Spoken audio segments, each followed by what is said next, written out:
What is up, Maniacs? My name is Zach, and I am the Milly Maker Maniac. Welcome to our Week 7 Player Pool Breakdown video, where I will take you through my entire player pool that I will be playing this week in Week 7, the core guys that I will be using to build that $1 million lineup. I'll also take you through my favorite stacks of the week and how I'll be attacking different game environments through those stacks. And then to start today, actually, I'm going to jump into some questions they had from our last video in our game-by-game breakdown. If you haven't seen that, go over and check it out at the Milly Maker Maniac channel.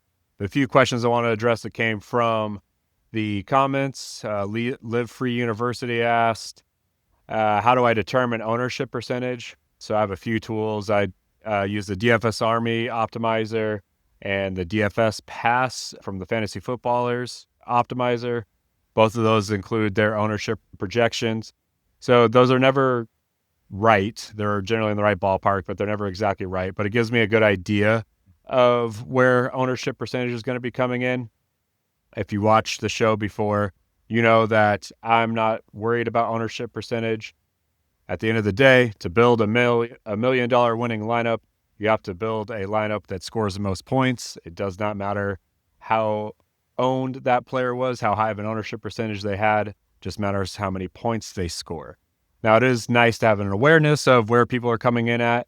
For me, I like to see if there are people that are highly owned that I'm not on, like guys that aren't core plays for me. I always do a second look at those guys to make sure I'm not missing anything that makes a lot of sense, to ensure that I shouldn't have them in my core player pool. And I get excited when I see that one of my core guys is not going to be highly owned. Got one of those guys this week that we'll jump into. So for me, that makes it a little more exciting when I see that. But I also will use that as an opportunity to go back, do my homework, make sure that my philosophy and thought process behind why that guy is a core play makes sense and that I'm not missing anything.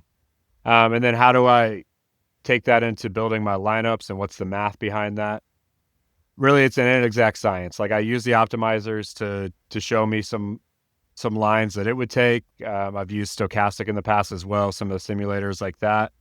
But at the end of the day, really, I'm building around my core plays, and then I'm just building stories from there. So if this happens, what else is likely to happen? Or if this happens, what does that mean for this other players in this game? And I kind of just build out as many of those scenarios as I can, starting with my core group of players, the players that we're about to talk through, and then branching out to more lower likelihood scenarios from there. For instance, last week, one of my core stacks was Drake May to Stephon Diggs. Obviously, that stack didn't hit, but I branched off of that, and I did do a Drake May and Kayshon Boutte stack, and that was my highest scoring lineup last week. So when you're building 150 lineups like I am in the Milly Maker each week, I'm building a good chunk of those lineups understanding that I'm building losers, but they're hedge plays against my other plays, right? So I'm giving myself a wide disbursement of options, different combinations, but it builds off of my core thesis on what I think is going to happen that week. And then I make adjustments from that. If that scenario doesn't happen, what are some things that could play out as well? So focus on the core pieces. Those core pieces will be across all those lineups in different combinations, and then build out from other scenarios from there. So hopefully that answered your question. There's no exact science to this. There's no math equation that's going to give you this perfect lineup.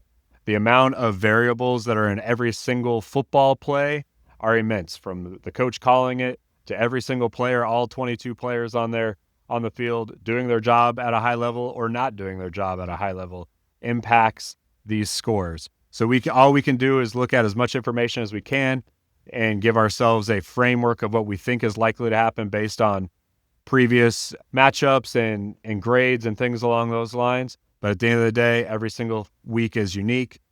Coaches are going to make adjustments week to week. So we don't have a perfect formula for this. We have to just try to build the best lineups with imperfect information that we can. All right, one more question. Another thing too, if you guys want me to do, I'd be happy to do like a mailbag type episode each week. Like we could do a Friday mailbag. If you guys are interested in that, go ahead and tell me in the comments and leave me a question, and maybe we'll start doing that each week where I answer 5 to 10 questions that come up in the comments, or if you want to email me those questions at millymakermaniac@gmail.com, I'd be happy to answer those as well. All right, one more question we'll address here, and then we'll jump into the player pool. Do I look at things like wide receiver QB matchups or player matchups for defensive schemes, such as types of zone, or defense performance for slot/wideout? How important would I say that is? So yes, I do look at all that. I rely a lot on other sources for that information. So Reception Perception, both their podcasts and their subscriber content is fantastic. Matt Harmon does a wonderful job breaking down all that stuff. The DFS Army also has a really awesome wide receiver cornerback matchup there. And then on PFF, they have, in their subscriber content, they also have a breakdown of the passing games each week that shows their percentage of man and zone and the types of zone. And so, yeah, I do look at all that stuff. I look at different tendencies. For instance, like one this week that jumps out to me that I'm looking for is the number 2 receiver against the Jets secondary has had really successful weeks because primarily Sauce Gardner locks up with the number 1 receiver, and then the number 2 receiver has a very good matchup. So this week that's Jalen Coker if he's healthy. So it's like little pass funnels like that I'm definitely looking for. What I'm primarily looking at just the overall grades. So if I go over here to my week 7 grades breakdown, one that I'll be looking at a lot is our coverage grades for that. So I want to target defenses that have really low coverage grades. So we're going after Washington this week. They have the lowest one of anybody on the main slate this week. And we're also going after the Vegas. They're playing the Chiefs this week. So I look at this, and obviously this isn't like those one-on-one matchups, but this tells me I want to target Cowboys and Chiefs because they're playing the Commanders and the Raiders, that I want to target those receivers. But it's not just going to be one receiver for me. It's going to be that passing group. So it'll be Worthy, Rice, Kelsey, like that whole crew. And with Cowboys, it'll be Pickens, Ferguson, CeeDee Lamb, all of those guys. So I use that to get me to the offenses that I want to attack.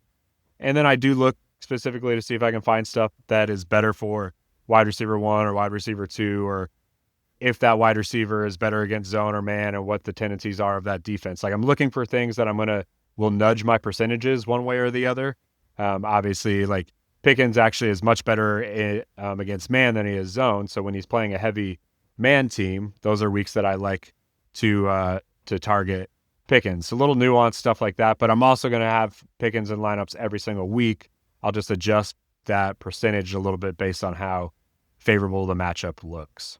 So hopefully that answered your question there. I appreciate you guys asking questions. Like I said, if you want to leave questions in the comments, maybe we can start doing a mailbag episode each week where I just address those.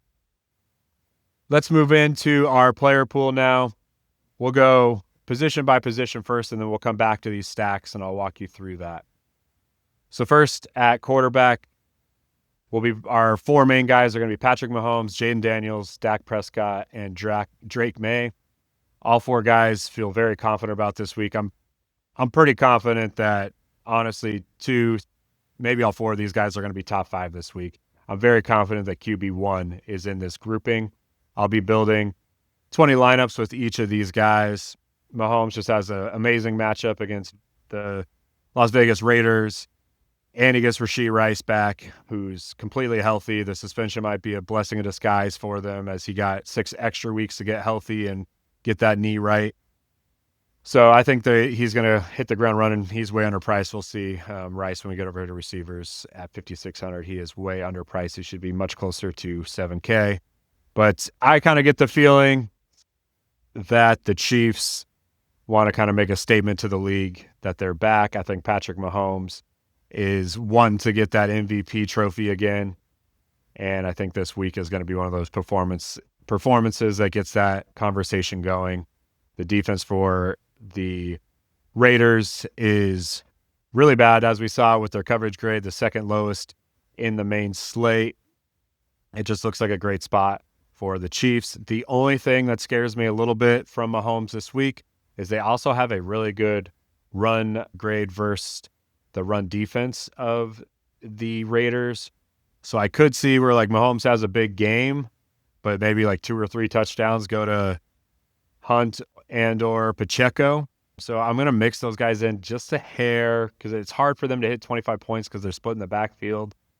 But that's my only concern with Mahomes is for some reason he doesn't get 3 or 4 passing touchdowns because they run in a few. But I think the more likely scenario is he does have 3 or 4 passing touchdowns and they have a really big day through the air. Jaden Daniels, the coming off tough loss where he fumbled at the end of the game, playing the Cowboys who have an absolutely awful defense. I think the more likely outcome in this game is that Bill Krosky-Merritt has the biggest game of anybody out of this game, but there's plenty of scenarios. And my primary reason for that is Dallas has the worst run defense, actually one of the worst run defenses in the last 5 years, according to the PFF grades. And they've just been an absolute run funnel for running backs. So I think that they will take advantage of that. But there's plenty of scenarios where it's back and forth, where Jaden Daniels does have to throw the ball. He can also get a ton on the ground, especially against this defense, and they're really bad linebackers. So I'm going to play plenty of 20 lineups with Daniels and obviously have stacks with his pass catchers. But I think that is the lower likely outcome of the game. I think it's more likely that the stud that comes off of the Commanders is Bill Krosky-Merritt, but we'll get more into that at running back. But there's definitely a chance that Jaden Daniels could be QB1 this week. So I still will make him a core play. Obviously, 20 lineups out of 150. It's a somewhat small percentage compared to the amount of Bill Krosky that I will have this week. We'll talk about that here shortly. In that same game, this game is going to be crazy. We'll talk about it more when we get into the stacks, but you have a really good running team, one of the best running grades in the league in the Commanders versus the absolute worst run defense in the Cowboys, which should lead to a lot of points on that side. And then on the other side of the ball, you have probably the best passing offense in the league, getting CeeDee Lamb back with Dak Prescott, who is playing at an MVP level, against the worst coverage grade on defense of any team on the main slate on the Washington Commanders. I just don't see how that game doesn't have a ton of points in it with those two combinations happening. Prescott, I think, is more likely to be QB1 than Jaden Daniels. I'll probably build a few more than these 20, actually, with Dak. But this is the framework that I'm going to start with, is these 20. And then with what I have in the excess in lineups, I will probably add to Prescott quite a bit. But, yeah, just love this spot for Dak. It feels like a situation where he's going to throw for 400 yards and 4 touchdowns, and they still probably lose the game. But that's what Dallas Cowboys football is all about. I love the Jerry Jones trade of Micah Parsons because it's made fantasy football a lot of fun when the Cowboys are involved this year. So we'll be going back to Dak Prescott this week and most weeks moving forward. Then we got Drake May. They are taking on the Tennessee Titans, and I love a good revenge narrative. We had a really awesome one last week with Rico Dowdle against the Dallas Cowboys. This week we got one with Mike Vrabel going into Tennessee. I think there's a really good chance that they run up the score. Mike Vrabel was not pleased about being let go from Tennessee. It was honestly a horrible decision on Tennessee's part. They really blew up a really good situation there. Started with trading A.J. Brown, but we don't have to get into all that. I think that Vrabel wants to go in and just dominate his old team and walk off that field very proudly. And yeah, I think that's going to happen by Drake May throwing the football a lot. Let's go look at this game just as a refresher to see this matchup with New England, Tennessee. So here we have it at the top of our screen, looking at New England here. So they're playing Tennessee. Coverage grade for Tennessee is towards the bottom, 56.9. Decent pass rush, but pretty bad everywhere else. And then their passing advantage over here when we get to see this, just solid across the board. Big time advantage in the passing game right here with the disadvantage in the run game. So to me, that means that they are just going to go to the pass game. So I love Drake May lineups this week. Drake May I'll have Drake May naked. I'll have Drake May skinny stacks with Diggs, Butte, Henry, maybe even one with Douglas. So like that a lot. And then we can get back into it's a fun way to build both Mahomes and May lineups and then bring back players out of this Commanders and Cowboys game. There's definitely plenty of possibilities where these QBs have big days, but they're not QB1. And so all the pieces from that game are needed. But the QB we needed was either Mahomes or May. So we'll be building a lot of lineups like that. Guys that I like but don't love, going to build a few lineups with. Jordan Love, good matchup this week. They're playing. Who are they playing? Eluding me right now. Oh, yeah, the Cardinals. Sorry about that. Yeah, they're playing the Cardinals this week. Pretty solid advantage here across the board. I think they will lean more on Josh Jacobs, but there's plenty of scenarios where they will get the pass catchers involved with this big advantage. I think eventually Jordan Love's going to have some bigger games. I honestly believe that his big fantasy days, when he's a guy that is likely going to take down a tournament for us, take down the Milly Maker for us, it's going to be more in scenarios where they're trailing or the other team is scoring a lot of points like they did in that Cowboys game. But when they are out in front, I think they're just going to run the ball with Josh Jacobs. So I think that's the more likely scenario here. I might actually bump Jordan Love down to my 4 lineup group. But he's in consideration because if, for whatever reason, the Cardinals do push them and it is a back-and-forth game, it's a good matchup for him to have success. I just see a lot of scenarios where he throws like for 250 yards and 2 touchdowns. And for tournaments, that's irrelevant. Like it's a good NFL day, but it's not relevant for us taking out DFS tournament. Daniel Jones, they're playing the Chargers this week. Another solid matchup there, but nothing too amazing. Pretty neutral, really. But they just have a really good offense, so he's going to be in this 8 lineup group for me pretty much week in and week out. The one that I like the most out of this grouping is Caleb Williams. They play the New Orleans Saints. Just making strides week in and week out. Ben Johnson appears to be a very good coach to me, not just from an X's and O's standpoint, but from a handling of players, understanding like how to develop quarterbacks, how to win football games, his game management, all of that seems really solid. I like where the trajectory is headed for Caleb Williams. This is also, there is a little bit of a revenge narrative in this game with the defensive coordinator for the Bears being Dennis Allen, who was the head coach for the Saints last year. So that might play into a little bit of them being more willing to run it up a little bit. It is in New Orleans. New Orleans has done a pretty good job of moving the football. Spencer Rattler's played pretty decent, actually. So there's a chance that it could turn into a little bit of a back-and-forth game. That's the scenario where I really like Caleb to have a shot to be QB1. But stacks with him and Odunze are easy to build, and he's had a few weeks where he's been in that QB3 or better range, and he's definitely been a guy that could win a Milly Maker in the past. Bryce Young, they play the Jets this week. Yeah, I mean, the Jets have just been really bad. I think that they're going to be able to have some success against the Jets this week.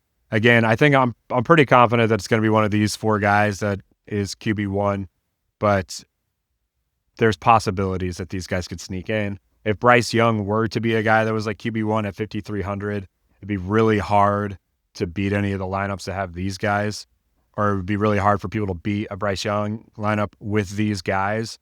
So that's why if there's a guy that's cheap like that I feel has upside, I always want to build a decent amount of lineups with them, just because if they do hit, they pretty much become the nuts. You have to have them in order to have a shot. So Bryce Young has that capability. If it ends up being a back-and-forth game, which I think is pretty unlikely, but if it is to happen, he could have a big day. Really like Jalen Coker in that game if he's healthy. We'll talk about that more at wide receiver. But we'll just quickly, I'm not going to go through these guys one by one, but Hurts with the tush-push, he can score any week. Justin Herbert hasn't been great. Tough matchup this week against the Colts.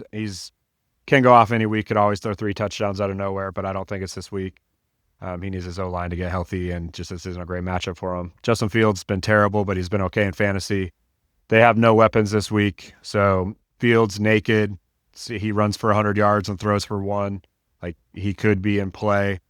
It's ugly, but that doesn't matter in fantasy. Bo Nix, tough matchup against the Giants. It hasn't played well this year, but he's mobile enough he can make it happen. I don't think Kyler's going to play, so it'll probably be Brissett, but I'd be more interested in Brissett than Kyler, honestly. I think it's going to be Wentz. I'm actually somewhat intrigued in either of these guys. I'm more intrigued in their receivers. Looks like Quinyon Mitchell might be out, and Jalen Carter might be out as well. They're playing the Eagles, so if that's the case, some interest there. These guys I don't believe in, but I'll build a few lineups, or 2 lineups just in case. Jackson Dart, Tua Tagovailoa, Spencer Rattler, Geno Smith, Cam Ward, and Dylan Gabriel. And then no starting quarterbacks that I'm benching this week. Let's jump over to running back. Running back is very simple for me this week.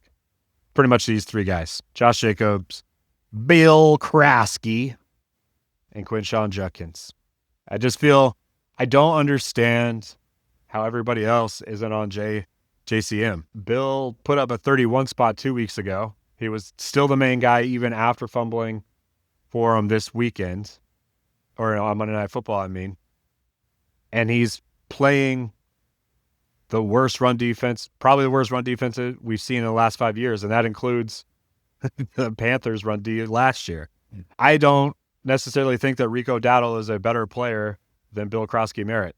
I think Bill Kraske-Merritt might be a better runner than Rico Dowdle. Rico Dowdle just put over 200 and some yards of total offense against this Dallas defense, I think. And the running game for the Commanders is better than the Panthers running game. I just don't see why people, like, everything I'm seeing in the optimizers is showing him at like 15%. I'm going to be probably around 60%, maybe more. To me, this is the smash spot. Running back against the Cowboys. Pretty easy, and you got a guy that's now getting all the workload, that seems very skilled, in a good offense, in a game that should be a back-and-forth affair, should have a lot of points. I just don't see why we're not there. Feels pretty obvious to me. All of this, the optimizers are going to Javonte more. The Commanders' run defense is actually pretty solid. They got gashed a little bit against the Bears this weekend, or again on Monday Night Football. But it was more run to the outside where they saw some vulnerabilities. And that's not really what Javonte Williams does. I think Javonte could still have some success just because that offense is going to be moving the ball so well. But Bill seems like the better play by far to me. So I hope you guys are with me and you play him, because my gut tells me he's running back 1 next week. Like, I feel very confident in that. So I hope you guys take that advice. I'm very confident that he's going to have a big week. Josh Jacobs, feel very confident about him as well. I pretty much want 60-ish% of my lineups to just be different combinations of these guys. Quinshon Judkins, he's a bell cow against the Dolphins run game. They are the second worst run defense. Let's go look at the grades here. Go over here just so you can see that I'm not full of shit. Dallas, by a long shot. Miami's actually a little higher than I thought. But yeah, look how low Dallas is compared to everybody else. Dallas is a 36.1. The next highest is a 53.8.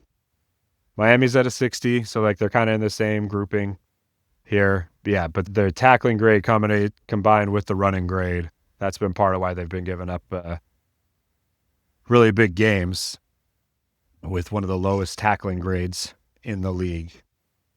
But yeah, let's attack that. Why are we not attacking that? It just seems so obvious. And then we got Josh Jacobs here against Arizona. What are we doing? It's right there in front of us. And this is one we'll talk about Genti. It's low they play the Chiefs here, so they have a bad run defense, but it's been better over the last couple of weeks. Chris Jones kind of struggled the first few weeks of the season, but he seems to be getting more into form. And then the Colts play the Chargers. I don't really want to go back to Vidal, so he'll be in there a little bit, but we're attacking the spots with guys that are the dude for the team with a really good matchup. Seems pretty straightforward to me. These 3 are the biggest slam dunks of the week, and I do not understand why the field is not going to be around 40+% ownership on all these guys, like I'm going to be like, it's just so easy. It's right there. Yeah. Hopefully I'm not wrong. I'm gonna look like a real jackass next week if none of these guys are in the top 5, but I just don't see how that's possible. These guys are going to be top 5.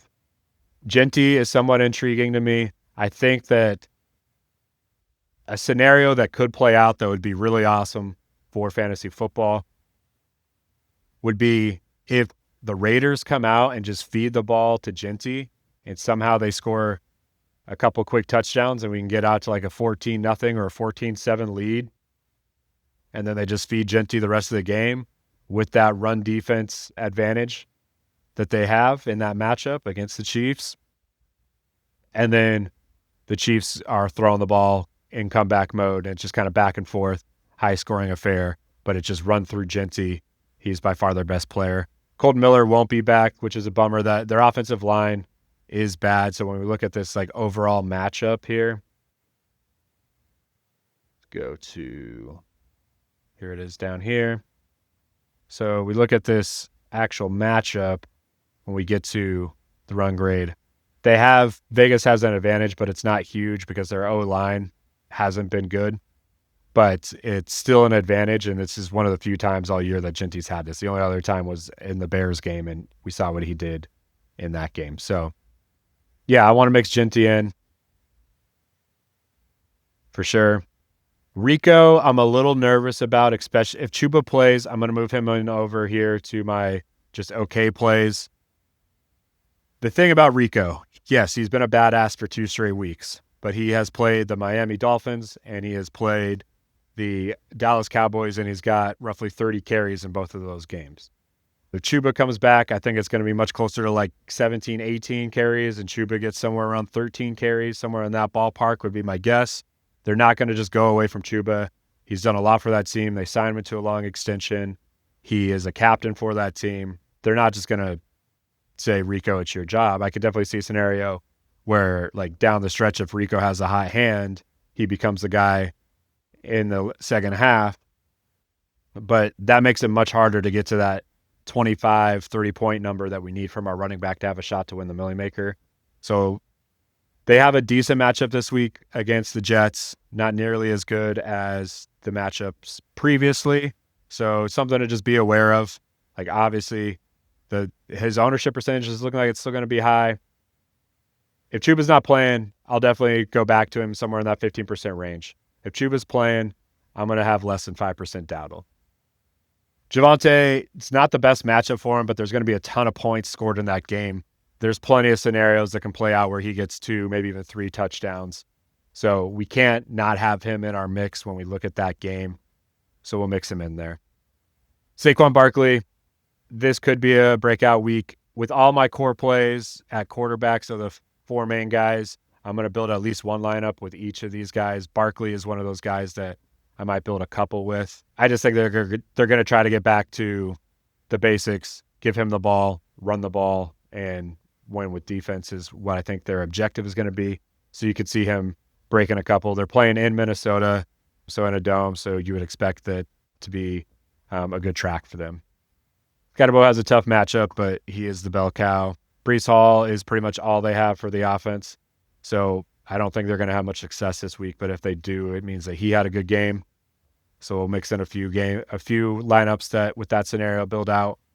Jordan Mason is playing the Eagles. I'm more interested if Jalen Carter doesn't play, so we'll keep an eye on that. DeAndre Swift had a good week last week. They're playing New Orleans this week. I should probably be higher on him than I am, but I just am not a DeAndre Swift guy. I think he probably comes back towards his 12 to 13 points per game type environment. But all had a big game, but it was against the Dolphins. Much tougher matchup this week, so it could happen, but I think it's pretty unlikely. Pacheco, really great matchup, but the split makes it nerve-wracking for me, but I'll build a few with him just in case they run the ball more than I think they will. All right, let's move on to wide receiver. Pretty concentrated this week. I'm pretty much just going with the pieces from my core quarterbacks. If CD plays, obviously a smash spot. If he doesn't play, then George Pickens is going to be, I'll be 50% George. I'll probably be around 40% ownership on all of these guys, especially the top four. The passing game versus coverage for these four guys is just crazy this week. People are going to be low on Worthy. They're going to be low on Pickens because people are going to be locked in on Lamb and Rice. But I think these guys have pretty much the equal opportunity to have that wide receiver one game just as much as these guys do. This Rasheed's first game in over a year and a half too. So he is way underpriced at 5,600. He should be 7,300. He should be what George Pickens is going for. And Worthy should be higher too. But it's not necessarily, with wide receivers, it's a lot harder to predict than running back and quarterback. Just because there's, so much has to happen for them to get the ball. The offensive line has to pass block. Quarterback has to make the right decision and make a good throw. And then they have to catch the ball. There's just a lot that can go wrong in those scenarios. Also, you never know what a defense is going to do coverage-wise, if they're going to double team certain guys or bracket certain guys. So it's harder to zone in on on wide receiver. But we can generally see advantages for a team. And this week we see huge advantages for the Cowboys and the Chiefs. So I'm going to go to these pass catchers. I will probably have one from each team in the vast majority of my lineups. Roughly 90% of my lineups will have two of these guys in it. Nice thing too is they're in different price brackets too. So we get access to both of those price brackets with those core plays. Stephon Diggs seems like he's Drake May's go-to guy. His numbers didn't look great last week, but they did call back a 50-yard catch that would have got him over 100 and made his week look a lot different. 5,600, he's just too cheap to be the go-to guy with another great matchup with a quarterback that's playing really well, and I think that they're going to try to run that score up. Yeah, I'm going to Diggs this week, and the other pieces for all three of these offenses I will mix in as well.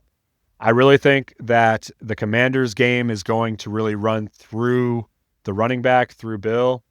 So obviously Debo and McLaurin have to be in our player pool. That's going to be a high-scoring game. Jaden Daniels could have a big week, no doubt.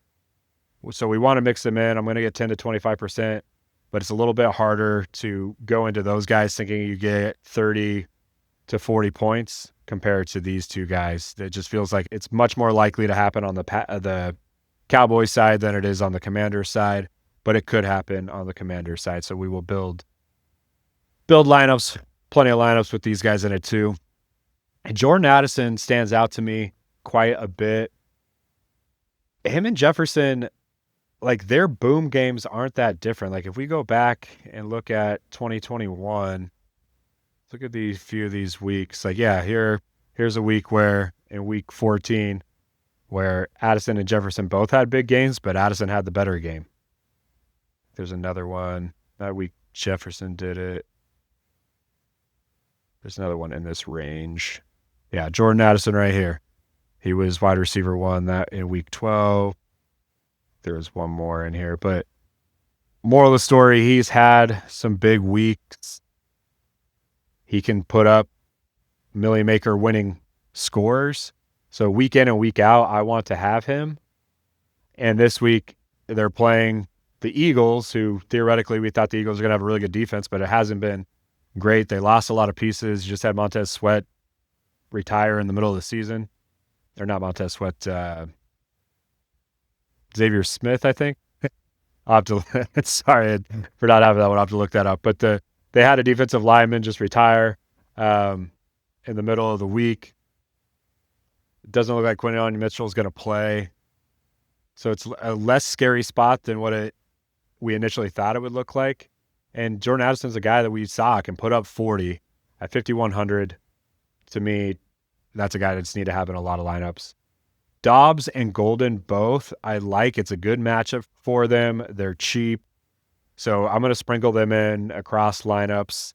Think that they both could be guys that get up to that 20, 25-point game at this low price. That would be huge. Primarily, I'm playing that through Josh Jacobs, but to hedge, if that doesn't happen, I'll have plenty of lineups that have Matthew Golden and Romeo Dobbs being the ones to score the points.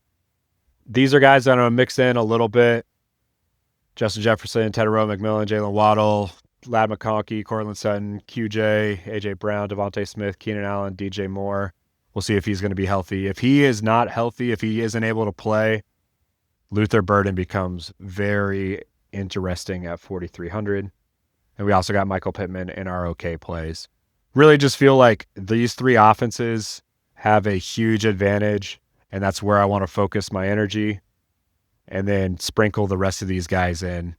So a little bit more concentrated with my core plays at wide receiver than I normally would be, but it just feels like at least one guy from each of these offense is going to be top 5. So we'll have plenty of combinations of CD and Worthy, CD and Rice, Pickens and Worthy, Pickens and Rice. Like, we will mix those different combos together through the vast majority of our lineups.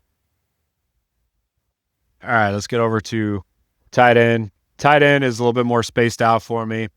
The one that jumps out to me in my core plays is Harold Fannin. If Njoku doesn't play, if he doesn't play, I would expect Fannin to get roughly 10 targets.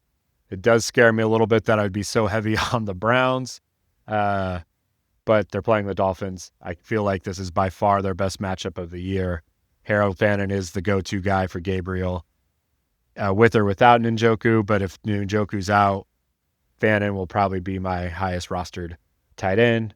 I like all these guys here with good passing game matchups. All have a really good chance of scoring a touchdown. At their price points, they're not nearly as attractive as Fannin or Ertz, but these guys have the potential to score a 25-point game, where Fannin and Ertz probably don't have that. So if we got 15 from Fannin or Ertz, like, Ertz has shown the ability to get a 20-spot game, and in big spots, Daniels likes to go to him. So he's my favorite stack, actually, with Daniels, is Daniels to Ertz. These other guys, though, we're just going to have to mix them in pretty evenly across the board. But I'm going to be more in this Hunter Henry, Fannin, and Zach Ertz range this week than I was last week. Wish I would have been there last week because I would have won $1 million.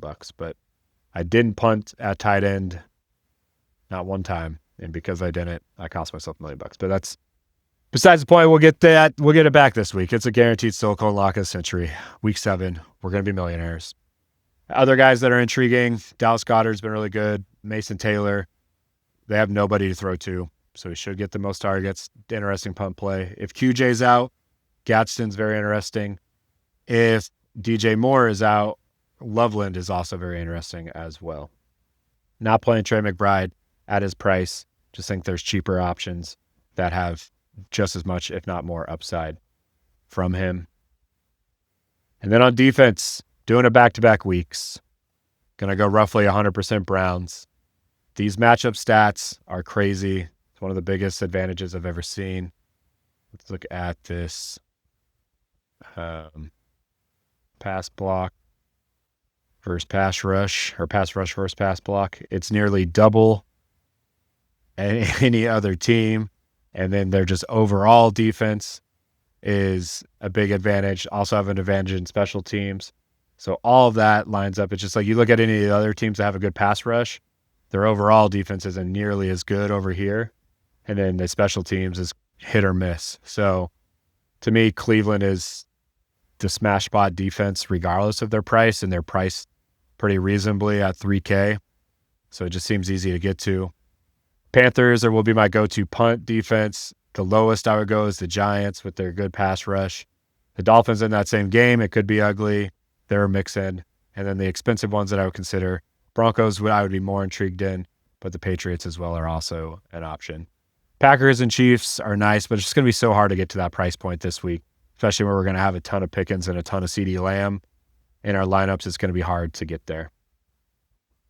At running back, one thing you might have noticed, I just wanted to point out, is I am not playing Jonathan Taylor this week. I've explained this in previous videos, but for him to be a guy that hurts us, he's got to score 40. I don't think it's a week that he's likely to do that. When we go back and look at previous weeks, last week, HN 7,800, scored 34. I'd rather have Jacobs 32 at 7,300. But look, at 8,500, he was running back 4. Same with McCaffrey, running back 6 last week on the main slate. They were bad plays, though, because you could have got Dowdle at 5,800 at 36 and Jacobs at 7,300. Those were the better plays compared to Taylor and McCaffrey. If these guys go off, especially when they're chalky, if he scores 30, it doesn't hurt me because almost every single week you'll see there's cheaper guys in the 30s. Almost every single week. So we just have to find the cheaper guys in the 30s every week, and we're going to be way ahead of the field. Week 2 wasn't a great example, but there were cheap guys that were in the top 5 that week. At 7,200, he's not too expensive to play. And when they're AK plus, that's when they're too expensive. Like here, McCaffrey was a bad play again. Put up 24, was running back 4, but he was a bad play because there's 3 guys cheaper than him that scored. So even if he's RB1, but he's not RB1 by a mile, it does not make sense to play him. So we are going to move forward with that knowledge, and we're going to focus on these guys that are cheaper and have good matchups. Let's jump over and talk about the stacks we got. So one thing I've been trying to get a better feel for is when to single stack, when to double stack.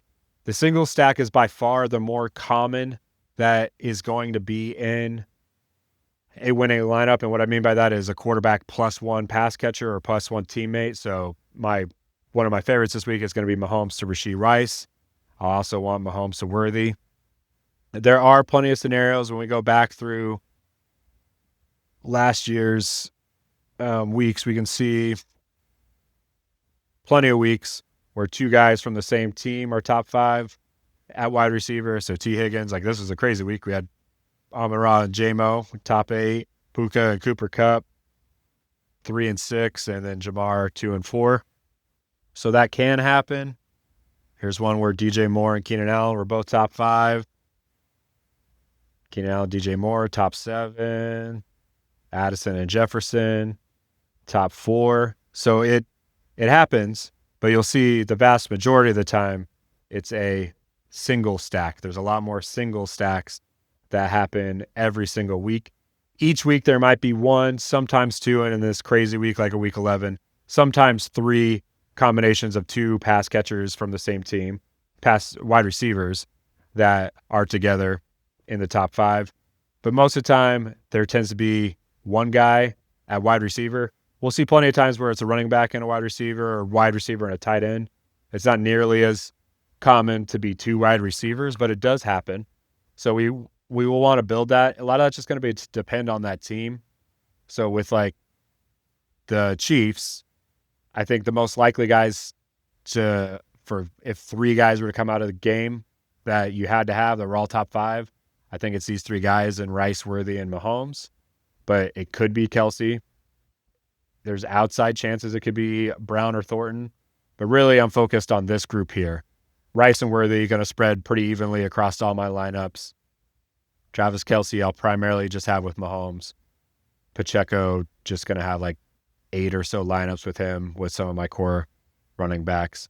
And then I'll mix in 1 or 2 Brown and Thornton lineups with Mahomes just in case if these guys are pulling a lot of coverage, that's when those type of scenarios happen where Mahomes throws for 400 yards and randomly Hollywood Brown scores an 80-yard touchdown and ends up with 3 for 140 and a touchdown. So we don't want to miss out on that. We'll build a couple of those just in case. But the guys that are going to get the vast majority of the volume are going to be Rice and Worthy. So that's where we want to focus our efforts. Now let's talk about our next 2 favorite stacks. It's the Commanders and the Cowboys. Now we got a lot of pieces here to sift through. And we also have some injury components that are going to change us as we go into the week. Like if Terry doesn't play or CeeDee Lamb doesn't play, it concentrates this a lot. Then we would be really heavy on Pickens and Ferguson or Debo and Ertz, however that played out, which if either one of them didn't play. But when I'm looking at all these, like I think that I have this in order of like offenses that I think are most likely to score the fantasy points that you need to win a Milly Maker. Like the most likely to have guys or multiple guys come out of this week and be top 5 at their position and be guys that help us win a Milly Maker. But I'm kind of playing across my 150 lineups.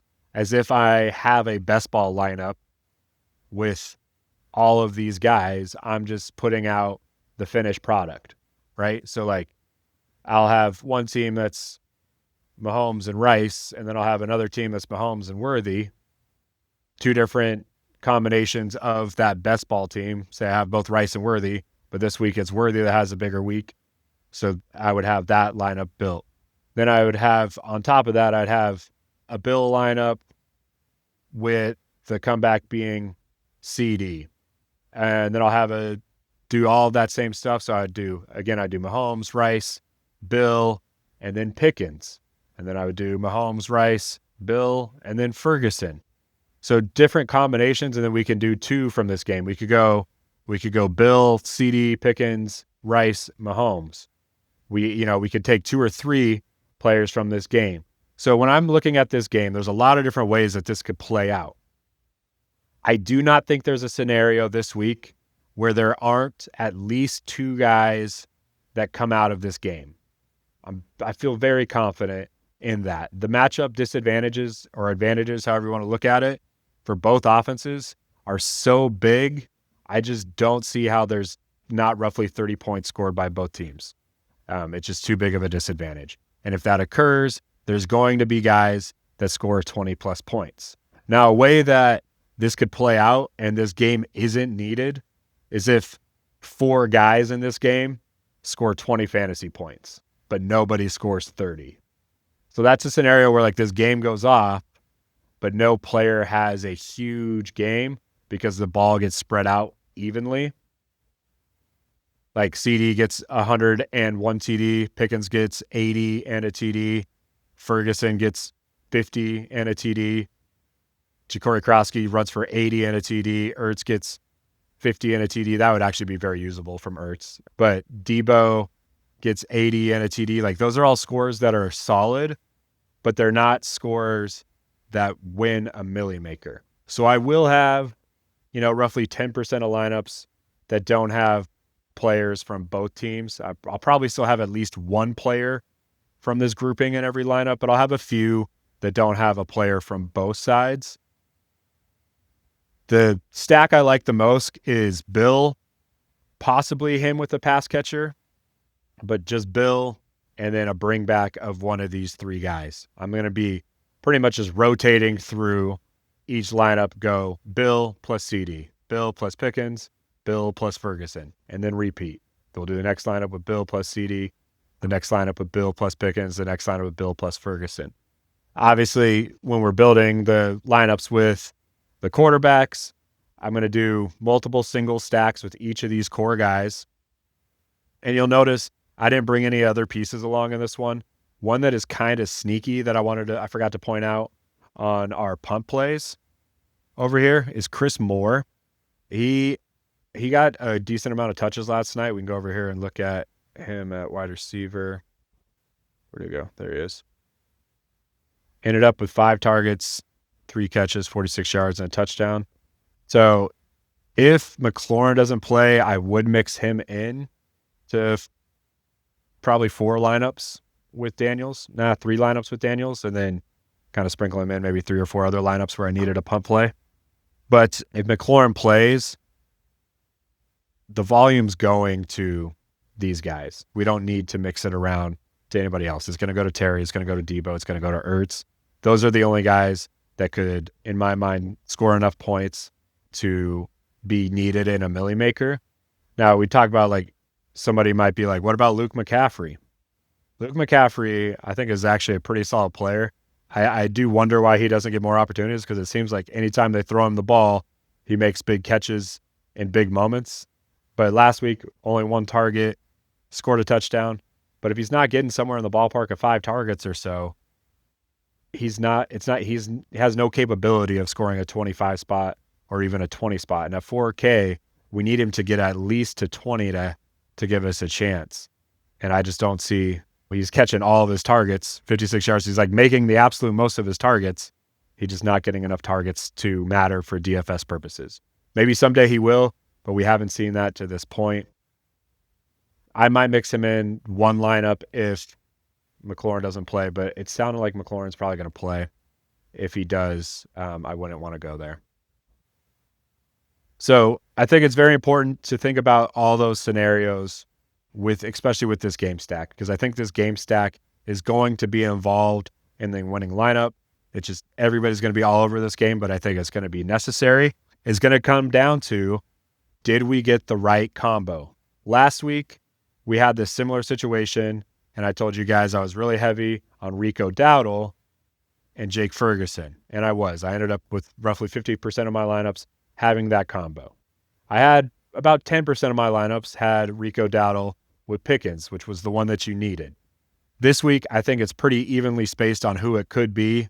I think Pickens actually is the most likely, so I'll have a little bit higher percentage of him, but I'm going to just evenly space that combination out across my lineups. And then obviously it'll be a little bit different when we have Dak involved there. And with Daniels, for the most part, I think I'm just going to go single stack. I think it's unlikely on his side that two guys, actually, I'll do some double stacks with Ertz. So I'll do Daniels with Debo and Ertz, and then I'll do a Daniels with McLaurin and Ertz. And we can also mix in Bill as well. I think there's scenarios where Daniels and Bill could both be in the winning lineup. Let's look what he's doing in the passing game, actually. Looks like 1 to 2 targets each week. So nothing big, but most of the passing game stuff is going to Jeremy McNichols. Let's go here and look at, he only had 2 attempts, but he did have 4 targets last week. So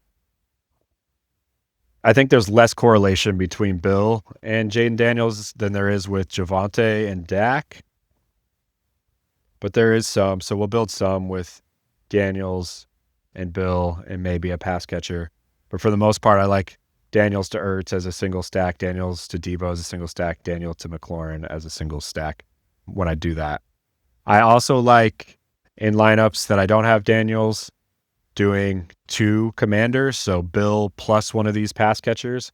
We'll be building that across a chunk of our lineup, so we could have, a Bill and Ertz with a CD bring back, or a Bill and Ertz with a Pickens bring back. I like that one a lot. I like sprinkling in the tight ends. The tight ends, if they score a touchdown, they're likely going to be top 5. Really, like when we look at what is a winning score at tight end, most weeks, if you get something around 15 from a punt tight end, you're in it. This week we had a few. In week 4, we had 4 guys in the 20s. Nobody killed you here. Like when the cheap guy goes off at 25, like pretty much had to have Barner, which we did that week, which was fun.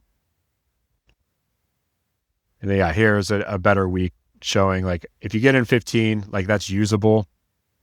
It definitely can be in a winning lineup. So it doesn't take nearly as much for a tight end to be usable and to be critical to a winning lineup. Like, this was a week you had to have Henry to have a chance. But most weeks, you're going to have, a guy around 15 points can get you enough points to win the Milly Maker. So really, it's all going to come down to, do we get the right combination of these guys with the combination of the Chiefs guys? Feel really confident about our running back room this week. I think the field is missing it. It seems very obvious to me that it's these 3 guys, and Jacobs, Judkins, and Bill. If I'm right, we're going to have a really good week.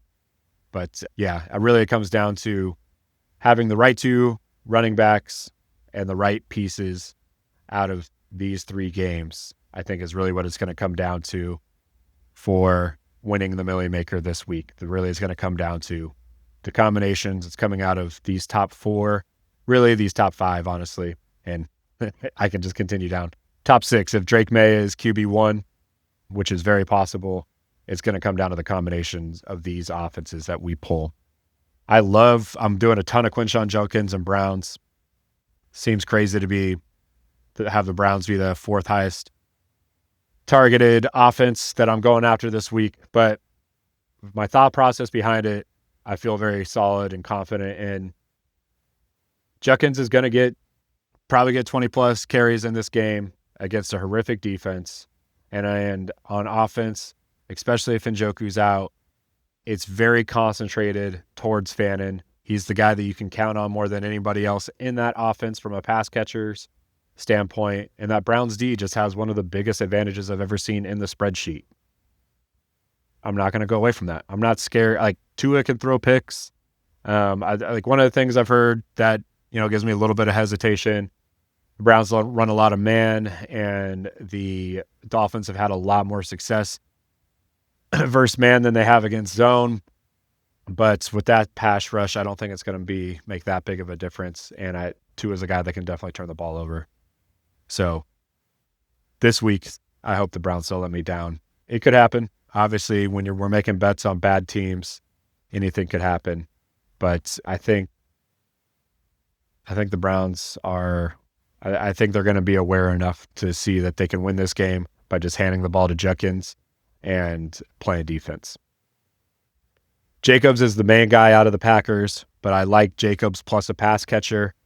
That's a pretty common stack that you see is like if the quarterback doesn't go off, and it makes sense, right? Where if a quarterback is not the top guy, or if he's like quarterback 3 or 4 and the running back scores a touchdown or two, like it makes sense for a quarterback that has like a 250-yard day and 2 touchdowns, but the running back had 150 and 2. It makes sense for there to be a running back plus a pass catcher that you need. So in this week, we had Vidal and McConkey. We also had Dowdle and Tedero McMillan. We had Jonathan Taylor and Tyler Warren. The following week, we had Rashad White and Emeka Ibuka. We had Javonte and Jake Ferguson. So you can see it's a common stack. Bijan and Drake, Omarion and QJ, Bucky and Emeka. So just have an understanding of like the common stacks that happen week in, week out is helpful when you're building these lineups. That's one that you should be looking for, is that running back plus a pass catcher. Obviously, I'll have plenty of lineups where it's just Jacobs and nobody else from this, but I like Jacobs plus a pass catcher more than I like Love plus a pass catcher this week. Drake May plus his pass catchers, really like those stacks. Really like Drake May to have a good shot at being QB1 again this week. And he's going to bring at least one guy along with him. So that's why he doesn't necessarily have to bring a guy with him, but I think it's more likely that he does bring one guy into the top 8 or so with him. I think the most likely guy is Diggs. It could definitely be Hunter Henry. And we saw that it was Booty last week. Douglas was usable last week. He was cheaper. I think he was like $3,400 last week and put up a 20 spot. At 4K, we need him to do 20 plus. We saw it last week. It's possible this week. The Colts, this is kind of a neutral matchup for them. I told you that I'm not playing Jonathan Taylor, so we just have to play it through the passing game. I'll mix these guys in. It looks like Downs might not actually play. It makes Pierce more interesting to me. If Downs, he's in concussion protocol now, so Pierce could be another punt play that we like. But primarily, it's going to just be Warren and Pittman sprinkled across. And then I'll have Jones, the 8 lineups with him, where I'll be single stacking with these guys. Caleb Williams, obviously, the main stack is just with the Odunze. And then the secondary stacks are with Loveland, Moore, and Burden. And then with the my last stack that I really am somewhat interested in getting to, that I'll consider stacking rather than just taking one player from the game, would be the Panthers if Chuba doesn't play. If Chuba does play, then I'm going to pretty much be out on Dowdle, so then it would be more just Bryce Young plus Coker and Tedero McMillan. Going to be way higher than the field on Coker. I'll probably end up around 15% on Coker. I want to go heavier than that, but I don't want to run a ton of lineups going after a 4K undrafted free agent that hasn't played a game this year and is coming off an injury. Those are a lot of things that all sound bad, but I think that Coker is by far the second most talented wide receiver on that team. Seemed to have pretty good rapport with Bryce Young last year, and sounded like they had a lot of rapport in training camp. That's part of why they traded away Adam Thielen. I was really excited for earlier in the year, and then right after the trade, he gets hurt with a quad injury. The other thing is they're playing the Jets, which means that McMillan is going to get Sauce Gardner, and the other side of that defense is trash. So it just feels like a bit of a pass funnel, and the guy that would be able to take advantage of that is Jalen Coker. So I'm intrigued by him. I'm going to try to keep my composure and keep it under 15% because all the things I said, but it looks really sneaky. All right, my friends, let's go over and build a lineup. Build a lineup and we can get the hell out of here after that. where do we want to go? Do we want to, last video I did a Mahomes lineup. So let's go with a Drake May. Drake May lineup here. There it is. Drake May. We'll just keep it simple on this one. We'll actually go with Henry on this one. And then we will go to our Dallas-Washington game, and we're going to get our stack out of there. We're going to go with our boy, Bill Kraske. He's going to be the dude this week. He's going to win us $1 million. Let's do this. Let's get crazy with it. Let's go CD and Pickens. So we'll do, in this game, the way we're playing this out,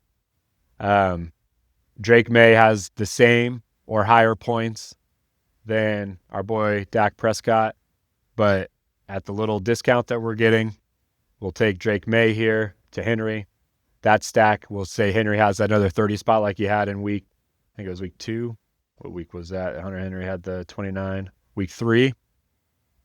We'll say he runs it back against Tennessee in that revenge game for Mike Vrabel. And we'll say that Dak has a big game, throws for 4 touchdowns, 3 of them split up between Lamb and Pickens, and each guy's over 100 yards. And then everybody's all over Rashee Rice in Kansas City. Over here, they're all over Rashee Rice, but we're going to pivot. We're going to go to Worthy because I think he has just as high of likelihood of having a wide receiver 1 week as our boy Rashee does. I think they both have a really good shot at it. Don't get me wrong, but I think he has just as good of a shot, but he's going to be a lot less owned than Rashee is, and he's only 500 more, so I like how that plays out. Let's go ahead and plug in our defense here to see how we need to navigate this. So let's go back to all games. We love our Browns. So we're going to have to go cheaper. I wanted to go Jacobs here, but we're not going to be able to do that. So we'll go down to Quinshon Judkins here, and then we'll see what we'll have to do punt play-wise, because with Lamb and Pickens, it's hard to get all these dudes in there. So we got Judkins. We got 3,600. So who is our punt play that we're going to go with here? Mims, maybe. See if Turpin's playing real quick. So not really sure yet. Mason Taylor. Okay, so I just gave that whole speech about going Worthy instead of Rashee. But what we'll do here is change it back up, and we'll go back to Rashee so we can get the 500 savings. Then we can go get our boy Coker. And if Coker doesn't play, sounds like he's going to play. Full participant on Wednesday. Yeah, he's going to play. That's our dude. Let's see what else was said here okay. Yeah, I like it. So here it is, my friends. $1 million. Drake May to Hunter Henry.